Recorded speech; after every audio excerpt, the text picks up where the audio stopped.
Today I'm sharing with you a kitchen basic, and that is how to make perfect buttercream. If you've ever made cupcakes, you've probably come across this icing before. It's incredibly popular and a staple for baked goods. Buttercream is quite easy to make, but there are a few tips that will make it perfect that I'm going to share with you. So if you would like to learn how to make the most perfect buttercream, then just keep on watching. For basic buttercream, there are 3 ingredients you will need: room temperature butter, sifted icing sugar, and lastly milk. I'll have the quantities in the information box and a printable recipe on my website. Start off by adding the butter to a medium-sized mixing bowl or to a stand mixer. You will need to use some sort of electrical mixer to make this buttercream, as doing this by hand isn't really an option. Start to beat the butter. You will need to do this for about 5 minutes, which seems like a very long time, but it will make a huge difference. As you can see here, the difference between the butter at the start and after 5 minutes. The butter needs to be light and airy. It will double in size and lose a lot of its colour, which if you are not adding any colouring is really important. Scrape down the bowl a few times during beating just to make sure you're beating everything evenly. Once you've been beating the butter for at least 5 minutes and you have the right consistency, you're ready to start adding the icing sugar. Make sure you've sifted the icing sugar so there are no clumps.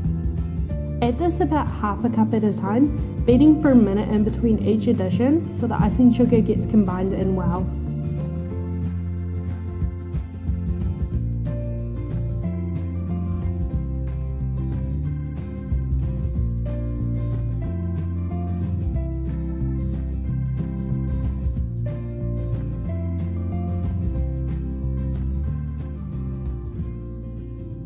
The buttercream should start to get a lot thicker and harder to beat in the icing sugar when you have just the last bit to add. This is what the milk is for. Depending on what you are using the buttercream for depends on what consistency you would like. If you're piping, you'll most likely want a thinner consistency than if you were just going to spread it. Add the milk a teaspoon at a time, mixing until you have the consistency you would like. This is also when to add any flavourings or colourings.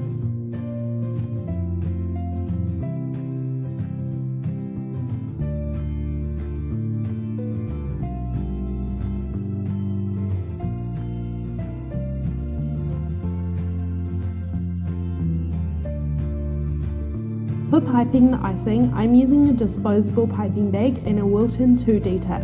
I will have both of these listed in the information box if you are interested in them. Place the piping bag tip into the piping bag and fold the bag over so it's a lot easier to fill up. Fill the bag 3/4 full and twist at the top to seal.